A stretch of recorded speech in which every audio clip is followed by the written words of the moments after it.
اس آدمی کے پاس مال ہو، قابل قدر چیز ہو، یعنی اس کے بعد، اس کے مرنے کے بعد اس مال سے دیگر لوگ فائدہ اٹھا سکتے ہوں، تو اللہ کے نبی صلی اللہ علیہ وسلم نے فرمایا کہ اس آدمی کے لیے 2 دن ایسے گزارنا کہ اس مال کے متعلق وہ کوئی وصیت نہ کرے، یہ مناسب نہیں۔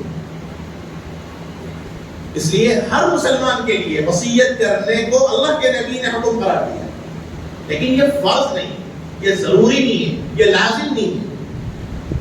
اور وصیت کا یہ مطلب ہی نہیں ہے کہ انسان باضابطہ اسٹیٹمنٹ تیار کرے، وکیل سے ایگریمنٹ کرائے، نوٹری کا پیپر رکھے اور باضابطہ رجسٹریشن کرائے، ساری دنیا کو واقف کرائے، یہ مقصود نہیں۔ مقصود یہ ہے حدیث کا کہ ہر آدمی کے پاس ہر چیز کے متعلق کم سے کم آخری درجے میں لکھی ہوئی چیز موجود ہو۔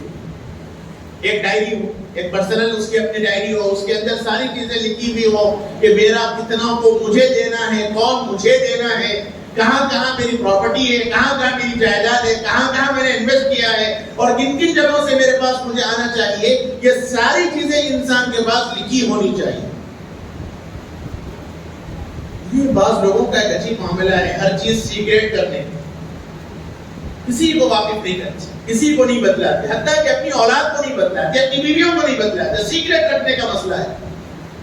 موت کا کوئی بھروسہ نہیں، موت کا کوئی وقت متعین نہیں، آج ہے اور اگلے لمحے کے اندر انسان کی آنکھ بند ہو جائے۔ اور ایسوں کو، دسیوں کو دیکھا گیا ہے جنہوں نے صرف سیکریٹ پر زندگی گزاری، ان کے مرنے کے بعد ان کی جائیداد کہاں کہاں ہے کسی کو نہیں معلوم۔ معاملات کر لیا انسان نے، لوگ مرنے کے بعد دوسرے لوگ آگے کہتے ہیں کہ صاحب آپ کے والد کا فلاں ہمارے اوپر اتنا قرضہ ہے، آپ کے والد ہمیں اتنا دینا تھا، اتنا دینا تھا، کوئی پروف نہیں، کوئی چیز لکھی ہوئی نہیں۔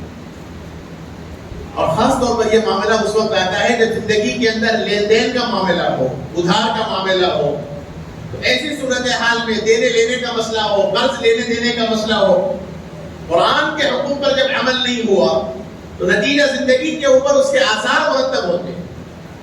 اس سے پہلے میں نے اس موقع پر عرض کیا تھا اذا تداینتم بدین الی اجل مسمى فاكتبوا، اللہ تعالیٰ نے حکم دیا کہ جب تم قرض کا معاملہ کرو، جب تم کوئی دین کا معاملہ کرو، جب تم لین دین کا معاملہ کرو، جب تم کوئی ادھار کا معاملہ کرو، تو حکم دیا گیا کہ فاكتبوا، اس کو لکھ لیا کرو۔ یہ لکھنا اسلامی حکم ہے، لیکن ہم لوگوں کا مزاج یہ ہے کہ صاحب لکھنا، سوال ہوتا ہے کیا صاحب اتنے غیر بن گئے، بھروسہ نہیں ہے ہمارے اوپر، کیا اتنے بھی غیر ہو گئے کیا؟ اللہ نے حکم دیا، وہ مالک جس نے پیدا کیا، وہ ذات جس نے حکم دیا، وہ ذات جس نے شریعت مرتب کی ہے، وہ ذات جس نے احکامات اسلام بتلایا، جب اس نے حکم دیا لکھ لو اور ہم کہتے ہیں کہ صاحب ہمارے پہ بھروسہ ہے۔ کتنے ایسے معاملات ہیں انسان کر بیٹھتا ہے، مرنے کے قریب ہو جاتا ہے، بسا اوقات وصیت کرنے کا بھی اسے موقع نہیں ملتا۔ اس لیے حکم یہ دیا گیا کہ ہر انسان کے پاس اس کی اپنی لکھی ہوئی چیز موجود ہو، تاکہ جب اس کا انتقال ہو جائے تو اس کے متعلق لوگوں کو پتہ چل جائے، اس کے وارثین کو پتہ چل جائے کہ کس کے پاس کتنا ہے، اور کہاں سے مجھے آنا ہے، کہاں سے مجھے میرے والد کو دینا ہے۔ صرف یہ اعلان کر دینے سے کام نہیں چلنے والا ہے۔ اللہ مجھے معاف کرے، میں معاشرے کو دیکھ رہا ہوں اس لیے یہ بات کہہ رہا ہوں۔ انتقال ہو جاتا ہے، جنازے کے وقت وارثین اعلان کرتے ہیں کہ ہمارے والد کا اگر کسی کے اوپر کوئی قرضہ ہے تو ہم سے آ کے مطالبہ کر لیں، ہم ادا کریں گے۔ پھر اس کے بعد تحقیق ہوتی ہے، وہ بنا ہوتا ہے، وہ اسی کے مراحل ہے۔ اتنے ایسے بھی ہیں جنہوں نے آ کے زبردستی مانگ لیا۔ اس لیے یہ اسلامی حکم ہے کہ آدمی وصیت کرے، اور وصیت کرنے کا طریقہ میں نے بتایا، چونکہ انسان کے مرنے کے بعد اس کا مال اب اس کا نہیں رہا، مرنے کے بعد اب وہ مال وارثین کا ہو گیا، تو اس وارثین کے واسطے، وارثین کے متعین کردہ اصول کے اعتبار سے اسلام نے حکم دیا کہ وصیت کرو۔ اور دیگر روایات کے اندر رسول اللہ صلی اللہ علیہ وسلم نے حکم بھی فرما دیا، جیسے میں نے بتایا کہ جب آیات نازل ہوئی وراثت سے متعلق کس کو کتنا ملنا ہے، جب یہ طے کر دیا گیا تو اللہ کے نبی نے اب حکم فرما دیا لا وصیۃ للوارث۔ انسان کا جو وارث ہے، یعنی اس کے مرنے کے بعد اس کے وہ افراد، وہ رشتہ دار جن کو وراثت ملنے والی ہے، بیٹا ہے، بیٹی ہے، بھائی ہے، بہن ہے، بیٹے وغیرہ، وہ تفصیلی مسئلہ ہے، وراثت کا بہت لمبا تفصیلی مسئلہ ہے جو میں کے بیان میں تو اس کو عرض نہیں کیا جا سکتا۔ جن جن کو وراثت ملنی ہے ان لوگوں کے حق میں وصیت کرنا جائز ہے۔ مثال کے طور پر میرے 4 بیٹے ہیں، مجھے ایک بیٹے سے فطری محبت ہے، اور ایسا ہوتا ہے، ایک سے زائد بیٹے ہوتے ہیں اور ایک انسان کو طبعی لگاؤ، طبعی میلان، قلبی رجحان کسی ایک بیٹے کی طرف زیادہ ہوتا ہے، کسی ایک بیٹی کی طرف زیادہ ہوتا ہے۔ اب انسان وصیت کرتا ہے، شریعت نے متعین کر دیا بیٹوں کو کتنا ملے گا، بیٹیوں کو کتنا ملے گا۔ اب انسان یہ کہتا ہے کہ میرے مرنے کے بعد میرے مال میں سے اتنا اس بیٹی کو دے دیا جائے، اس بیٹے کو دے دیا جائے، یہ شرعاً جائز نہیں، کیونکہ وراثت شریعت نے متعین کر دی ہے، اس لیے جس کو مال ملنا ہے اس کے لیے وراثت جائز نہیں ہوگا۔ اسی ضمن میں یہ مسئلہ بھی ذہن میں رکھنا چاہیے کہ جو عاق کا مسئلہ ہے، عاق کر دیا جائیداد سے، شرعاً عاق معتبر نہیں۔ بیٹا نافرمان ہے وہ ہماری اپنی کوتاہی، بیٹی نافرمان ہے وہ میری اپنی تربیت کا نتیجہ ہے، لیکن اس کے نتیجے میں میں جائیداد سے محروم کر دوں گا، یہ جائز نہیں۔ عاق اسلام میں کوئی حیثیت نہیں رکھتا۔ اگر کوئی انسان لکھ بھی دے کہ میں اس کو عاق کرتا ہوں، میں جائیداد سے بے دخل کرتا ہوں، یہ جائیداد سے محروم ہے، میرا اس سے کوئی تعلق نہیں ہے، تو شریعت میں اس کا کوئی اعتبار نہیں، اس کو برابر حصہ مل کر رہے گا جو حصہ ملے گا۔ اس لیے اس کا خیال رکھنا چاہیے، کیونکہ یہ مرحلہ سب کو پیش آنے والا ہے۔ اس لیے وصیت ہر ایک کی اپنی تیار ہونی چاہیے، کوئی جوان، کوئی بوڑھا، کوئی ضعیف، کوئی عورت، کوئی بوڑھا، ایسا نہیں۔ ہر ایک کے متعلق یہ معلوم ہونا چاہیے کہ میرا کتنا معاملہ ہے، مجھے کیا ہونے والا ہے۔ میں اگر اپنی زندگی میں کسی کو دینا چاہوں، وراثت کے علاوہ، وارثین کے علاوہ 1/3 میں مجھے اختیار ہے۔ مثلا میری کل پراپرٹی، کل جائیداد میری 1 لاکھ کی ہے مثال کے طور پر، تو 33,000 میں مجھے اختیار ہے وصیت کرنے کا۔ بقیہ سارا تو وارثین کا ہے۔ 33,000 یعنی جتنا بھی کل جائیداد ہے، اس کل جائیداد کا 1/3 ثلث کہیں گے اس کو، اس میں وصیت کا اختیار ہے۔ میں اگر چاہوں تو صاحب اتنے پیسوں میں سے مسجد کو دے دیا جائے، اتنے پیسوں میں سے کسی کو دے دیا جائے، اتنے پیسوں میں سے کسی کو کچھ عطا کر دیا جائے وارثین کے علاوہ، یہ مجھے اختیار ہے۔ اس کو کہتے ہیں وصیت بالثلث۔ اور اللہ کے نبی صلی اللہ علیہ وسلم نے متعین کر دیا کہ ثلث سے زیادہ میں وصیت نہیں ہو سکتی۔ ایک صحابی فرمایا رسول اللہ میری ایک ہی بیٹی ہے، میری وہ جائیداد ہے، اور میں نے اپنی بیٹی کا نکاح اچھی طرح کر دیا، اچھی جگہ کر دیا، وہ مالدار ہے، اب اسے میرے مال کی ضرورت نہیں ہے، میں یہ چاہتا ہوں کہ اپنا سارا مال اللہ کے راستے میں دے دوں۔ حضور نے کہا نہیں۔ انہوں نے کہا رسول اللہ آدھا؟ کہا نہیں۔ انہوں نے کہا رسول اللہ 2 ثلث؟ کہا نہیں۔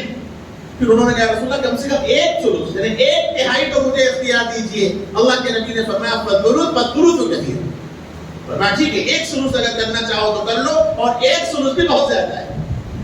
اس سے مسئلہ یہ ہے کہ 1/3 سے زیادہ وصیت کرنا جائز ہے۔ اس لیے بعض لوگ کہتے ہیں کہ میری اولاد نے مجھے نہیں پوچھا، میری بیوی نے مجھے نہیں پوچھا، میں ساری جائیداد فلاں کو وقف کرتا ہوں، میری ساری جائیداد فلاں کو دے دیتا ہوں، ساری جائیداد فلاں تنظیم کو دے دیتا ہوں، یہ شرعاً معتبر نہیں ہے۔ صرف 1/3 کے اندر اختیار ہے، اس کے علاوہ کسی اور مسئلے میں وصیت کرنا جائز ہے۔ ایسے ہی بہنوں کا مسئلہ ہے، بیٹیوں کا مسئلہ ہے۔ اگر کوئی آدمی بہن کو وراثت نہیں دیتا، کوئی آدمی بیٹیوں کو وراثت نہیں دیتا، کل قیامت کے دن اللہ کے پاس ظالموں میں اٹھایا جائے گا، ظالموں میں اٹھایا جائے گا۔ اور بڑی سخت وعید میرے آقا نے فرمایا کہ جو آدمی اپنی بیٹیوں کا، جو آدمی اپنی بہنوں کا مال وراثت کے طور پر کھا جاتا ہے، ان کا حصہ ہڑپ کر لیتا ہے، کل قیامت کے دن اللہ اس کے پیٹ کو آگ سے بھرے گا۔ ہم لوگوں کا مزاج یہ ہے کہ صاحب بیٹیوں کو کر کے دے دیے، ہو گیا مسئلہ ختم، شادیوں میں کیا نہیں دیے صاحب سب کچھ دے دیے، مسئلہ ختم ہو گیا بیٹیوں کا۔ یہ ہم لوگوں کی سوچ ہے۔ بیٹیوں کو کر کے دے دینے سے بیٹیوں کا حق وراثت ختم ہو گیا، ایسا نہیں ہے۔ بیٹیوں کو ان کا پورا حصہ مل کر رہے گا۔ بقیہ مسائل بہت ہیں وراثت سے متعلق، جو مسئلہ ہے ہر آدمی مفتی سے، دارالافتاء سے اپنا استفتاء لے کے حاصل کر لے، لیکن بیٹیوں کو وراثت دینا، بہنوں کو وراثت دینا یہ ضروری ہے۔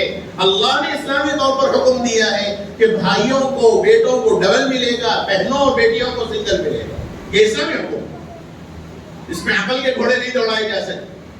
کیا ضروری ہے صاحب بیٹیوں کو برابر ملنا چاہیے؟ بیٹیوں کو ملنا ہی نہیں چاہیے، یہ بھی غلط ہے۔ بیٹیوں کو برابر ملنا چاہیے، یہ بھی غلط ہے۔ اسلام نے جو بتلایا اسی کے مطابق، اور اسلام کا ایک ایک حکم عقل کے مطابق ہے۔ اس لیے وصیت کا معاملہ بڑا نازک ہے، ہر آدمی کے پاس اپنی وصیت ہونی چاہیے، وصیت کا اہتمام کرنا چاہیے، اپنے چیزوں سے متعلق اپنا کسی کو رازدار بنانا چاہیے، جس پہ بھی آپ کو بھروسہ ہے، جس پہ بھی آپ کو بھروسہ ہو اس کو باخبر کیجیے۔ کسی پہ بھروسہ نہیں ہے۔ بعض ہیں ایسے سیلفش لوگ، وہ بیچارے زندگی کے دھوکے کھائے ہوئے ہیں، ایسی مثالیں میرے سامنے ہیں۔ بیٹوں نے دھوکہ دیا، بیویوں نے دھوکہ دیا، بزنس پارٹنرز نے دھوکہ دیا، تو دنیا سے انہوں نے سب غلط ہے۔ تو ایسوں کے واسطے کم سے کم آپ کی ایک ڈائری تو پرسنل رازدار بن سکتی ہے، اس میں لکھیے، لیکن ہونا چاہیے، ہر ایک چیز کی چیزیں موجود ہونی چاہیے، اس پر رد و بدل کیا جا سکتا ہے جب ضرورت پڑے، جب رد و بدل کر دیا جائے۔ معاملات بڑے نازک ہیں، حقوق العباد بڑے نازک ہیں۔ انسان جب دنیا سے جائے تو حق اللہ اگر ہے، اللہ کے حقوق ذمے میں ہے، تو مولا معاف کر دیں گے، وہ ان کی مرضی ہے اور ان کے مرضی کو دخل ہے، اور وہ بڑے فضل والے ہیں، وہ ضرور معاف کریں گے۔ لیکن حقوق العباد اگر بندوں کے حقوق ہیں تو اللہ اس وقت تک معاف نہیں کرتے جب تک بندہ معاف نہ کرے۔ حقوق العباد کا مسئلہ اتنا نازک ہے، اس لیے حقوق العباد کی بڑی سختی ہونی چاہیے، بڑا اہتمام ہونا چاہیے۔ قرضوں سے، لین دین سے، ان چیزوں سے اپنے آپ کو حتی الامکان بچانا چاہیے۔ قرض بڑی خطرناک وبا اور بلا ہے، اور پھر اس کے اوپر سے ایسا قرض جو سود والا ہو، وہ تو اور ڈینجر ہے۔